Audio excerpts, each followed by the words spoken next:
Welcome back sa Survivor Philippines Celebrity Double Showdown Reunion Special. Narito na ang pinakahihintay ng lahat, ang moment with our Celebrity Soul Survivor. Fight Betong! Betong! Forever! Gusto ko namin manalo si Steph kasi siya po ang breadwinner ng family. Mara, go! Manalo ka sana po.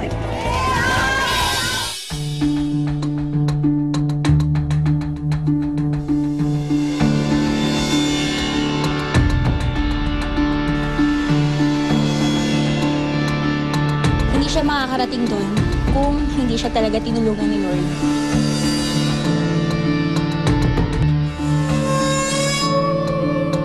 At first, syempre medyo bitter ako na yun nga, bakit ikaw yun nandyan, ganyan. Pero nakita ko na, I saw the light, naintindihan ko na lahat.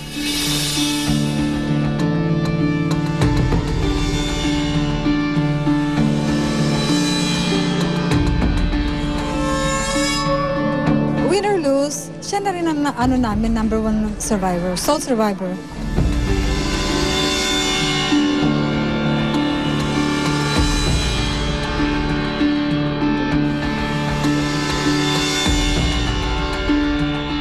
Win or not, you're the real winner.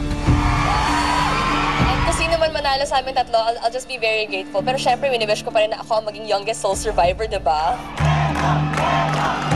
Tapos sa 36 days na halos 3 buwan na pinapad mo palagi. So, after nun, parang, will na talaga ni Lord. Si Lord na talagang bahala kung sino talaga yung mananalo sa amin tatlo nila, Mara at Steph.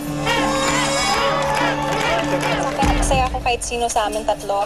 And mas marami akong nakuhang learning experiences na hindi pwedeng kapalit ng isang 3 million prize.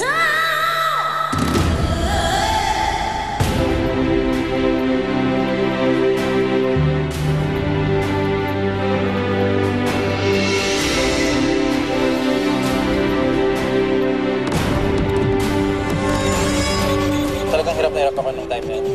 Hanggang sa pagtayo ko, like 60-40 pa yung isip ko yun. Hanggang nasulat ko na. Shucks, ako, malayo na ako na makakuha ng 3 million titulo. Pero ako kinakabahan kasi it will really change our life.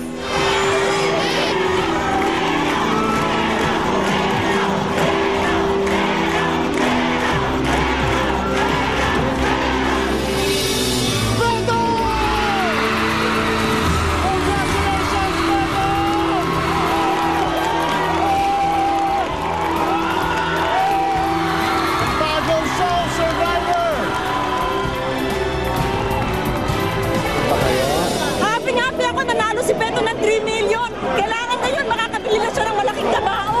Yung anak ko, meron kaming memorial life plan. High profile talaga. Usually the nice guy will filter through and win.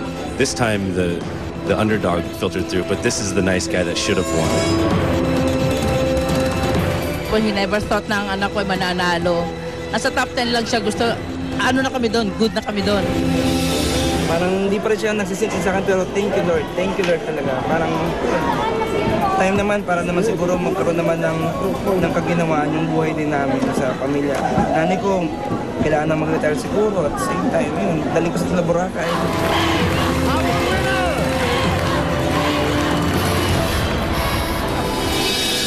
Isang exciting season na naman ng Survivor Philippines ang ating muling pinagsamahan at binalikan ngayong gabi. Tulad ko, patuloy ninyong buhayin ang apoy ng laro sa inyong mga puso. Magandang gabi po. Ako si Richard Gutierrez at ito ang Survivor Philippines Celebrity Double Showdown. May the good spirits protect all of you.